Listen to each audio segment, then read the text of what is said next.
some of them had sort of political stories, some of them were pure sports stories, but very different sports, very different characters, very different books at the end of it. So it was good fun. I enjoyed it. You know, there's some really very interesting and diverse characters, and some real champions of sport across the world.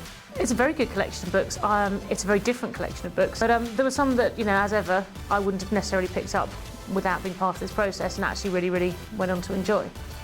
I want not only to have a resume of a career, but I want to really know about the person.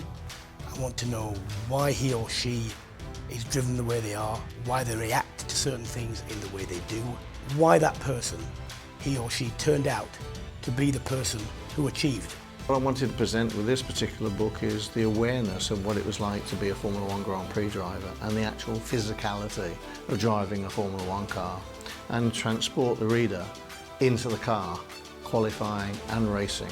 And apparently, so I'm told with the feedback, to a certain extent we've actually achieved that, which is very thrilling. I think to get a realistic, transparent, very motivating read, where, you know, it's a story from start to finish, a very authentic one.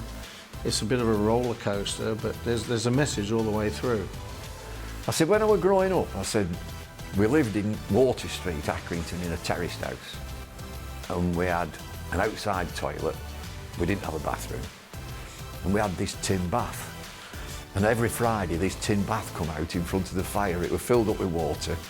My dad got in first, my Uncle Harry got in second, and I got in third. I was last in the tin bath. Bingo!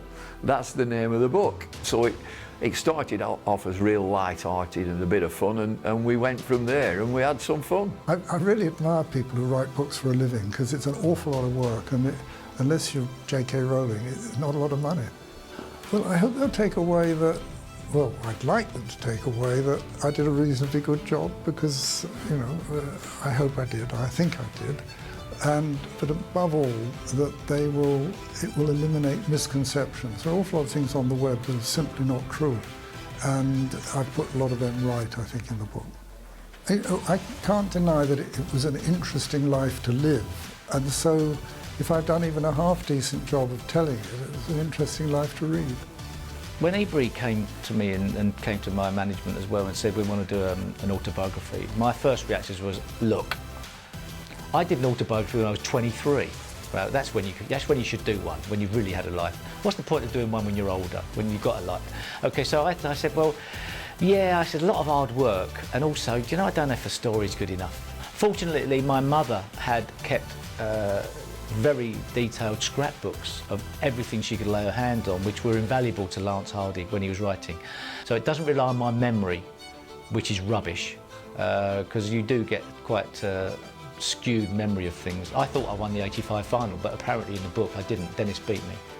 Yeah, I think looking back over my career, I think it was a good thing. There was a lot of things that I liked to have forgotten, and a lot of things that I liked reading back and thinking what had happened. So I enjoyed it. I'd like to think they could get inspired by it. I think they can I would like to think that they can believe that if you work hard enough and if you keep trying hard enough, that things will happen and you can make them happen.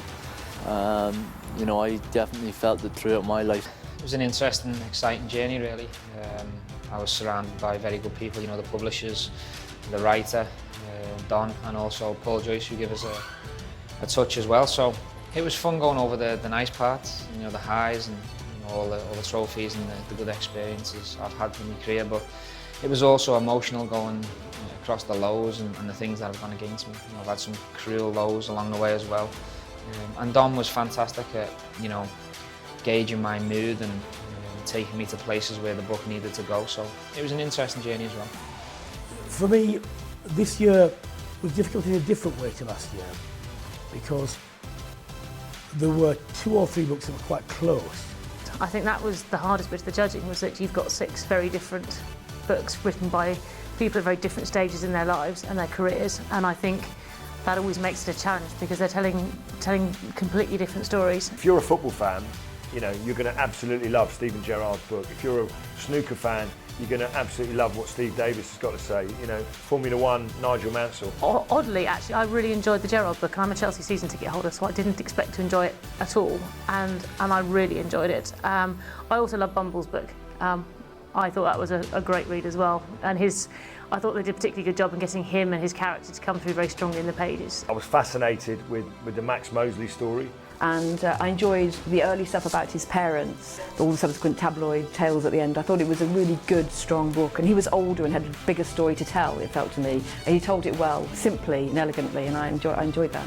I think A.P. McCoy, again, for me, was another one that stood out. I mean, amazing sacrifices made. You know, I thought that rugby players had it pretty tough, but I think jockeys are right up there.